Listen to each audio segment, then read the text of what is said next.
The U.S. Navy has missed its recruiting goals by 7,000 members.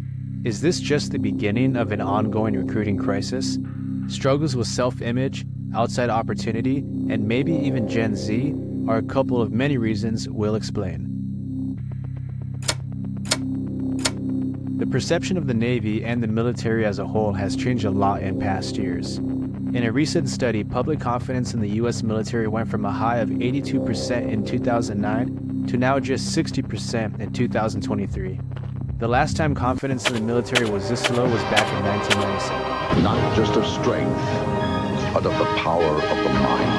And if you complete the journey, you will be changed. The Marines. So what can cause these dips in perception? Well, a recent example of a military-wide damage to reputation is the withdrawal from Afghanistan. A large portion of Americans were taken aback by how crudely the United States decided to exit from a 20-year war in the Middle East. The Navy isn't exactly to blame, but a military action nonetheless. These kinds of actions can be damaging for the image of all branches. First, why are we seeing this record low confidence in the military? Probably the biggest one right now, this immediate drop, is the end of the war in Afghanistan, the American withdrawal from it, and how quickly the Taliban was able to retake it. There was a lot of really bad optics. A lot of Americans also think that the military has become too involved in current social concerns. It seems the military has been caught in the crossfires of a political culture battle that has only hurt its recruiting numbers.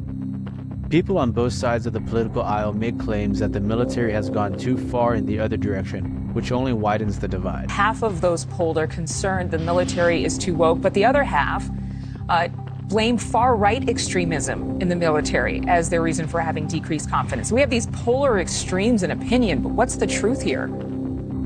This is arguably the worst position for an institution that relies on a 100% volunteer force to be in. For some, the new policies that have surfaced in recent years do not align with the military they wish to participate in. What's surprising is that senior military leaders continue to push an agenda like this, despite the fact that it's hurting our recruiting efforts. And I have to wonder who it is that our senior military leaders think they're appealing to. For others, the extent the U.S. spreads its global presence leaves little desire to participate in. Others argue that the decline in recruitment has more to do with how young people view the military and a shift in personal beliefs when it comes to war. Findings from the Reagan National Defense Survey found that 62% of Americans expressed concerns about the increasing politicization of military leadership. Additionally, nearly 60% attribute this issue to a perceived lack of competence in the presidency. With the motives and messages of the military being in a gray area, it's not exactly the most appealing or clear career path, especially when taking into account the opportunities outside the military that exist today. Which brings us to number 2. You could do just about anything and make some money. Not many people are selecting. Considering the roller coaster the last couple of years have given us, the U.S. has a relatively strong economy and low unemployment rate. That means Americans are working, and as a result, not many people are as interested in joining the service. The more attractive the job market appears to be, the more challenging it is for the military to reach its enlistment goals. Secretary, what do you blame for the Army's recruitment struggles? You know, there are a lot of different factors. A lot of it is, the low unemployment rate, the very hot job market. I think, we've got more competition than we used to. Some of it, I think, is... Besides strong labor markets, the military directly competes with colleges and universities.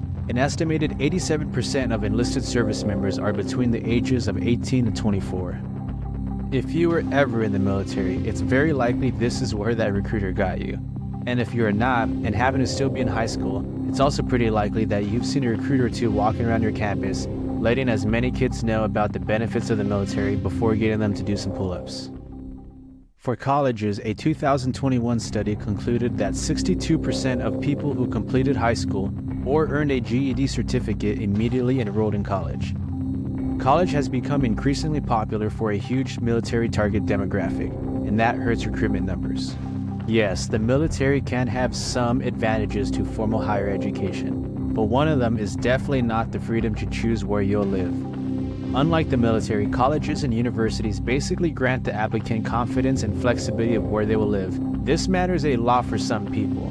In a 2021 study, 33% of polled respondents selected required to live in places I don't want to live in as a main reason they would not consider joining the military. Whether you served or not, it's not that hard to wrap your head around why someone wouldn't join the military, and this is a huge reason. This could mean the difference of spending years of your life somewhere you want to be versus somewhere you can't leave or you'll literally go to jail. And if someone can choose to plop themselves somewhere with some sort of pre-existing social fabric, like friends and family if they can, they would probably prefer it. In the military, that luxury can be pretty difficult to come by. And by someone, I mean the people who aren't joining. And who seems the least interested in joining? Well, that would be the generation that is of age to do so. With Gen Z now entering adulthood, they are the main pool that the military is recruiting from. But with this comes new problems. Generation Z is the smallest generation we've had in years, and on top of that, they're also the least interested in joining the military. Internal Pentagon research has concluded that 9% of 16 to 21-year-olds would consider joining the military. This represents a 4% drop since the pandemic and is the lowest we've seen since 2007. For the armed forces, this is a huge warning if things continue this way. It seems some branches have already tried to change their recruiting tactics to appeal more to this newer generation, but most attempts seem to work okay at best.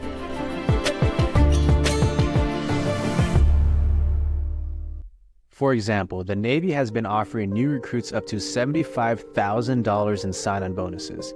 Some are even eligible for tens of thousands of dollars in loan forgiveness. Some more interesting recruitment tactics include military esports teams and recruiters turning to hip and current social media trends. But still, Gen Z is not biting. And even if they wanted to serve, many from Generation Z are disqualified from doing so based on their physical or mental health. Pentagon statistics, only 1 in 4 young Americans meets the mental and physical requirements to join. Although it seems like some branches are raising these limits. Of jobs that the military increasingly needs talent for may require different standards, and that doesn't mean lowering standards, it just means different. So what do you think is the main culprit of these lacking recruitment numbers? Let us know what you think in the comments down below.